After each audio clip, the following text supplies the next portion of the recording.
Pam's accomplishments in life actually began when she was about 9 years old. She spent a year with her mother, Ruth, touring the country, talking about the need for polio vaccinations. Pam developed polio, contracted polio, 14 months after she was born.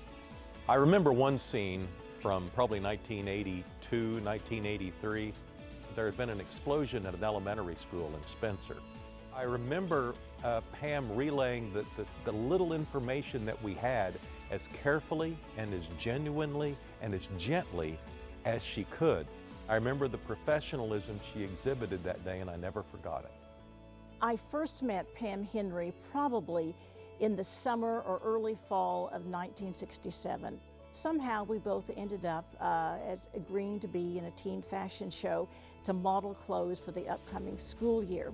When Pam came out, what came out was a lovely young woman, but she was severely, severely disabled. And my first reaction was, this is probably the most courageous, bravest person that I have ever met. In 2004, I wind up being the mayor. One of my first days in office, a gentleman walked in named George Lewis.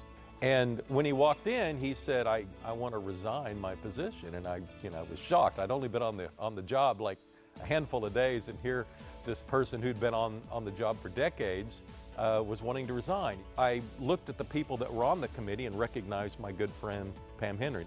I tell you, within a year or two, she owned the position.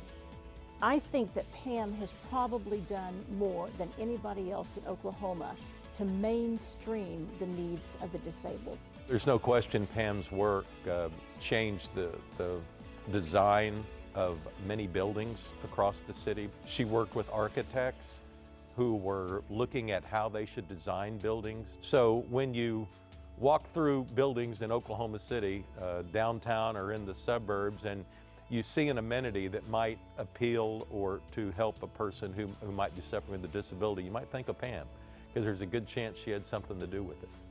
She mainstreamed the needs of the disabled, and she will show young girls and young men, but young girls in particular today, that people do come in all shapes, sizes, body differences, but what matters is your character and your ambition, and be whatever you want to be. I think it's important for students to put themselves in other people's shoes and to look at the world through another person's eyes or viewpoint. I think perspective is so important when you're trying to look at life and the world around you and how you might fit into it. And I think an examination of Pam's life will illustrate a life of purpose, of service, honesty, and a person that all of us should aspire to be.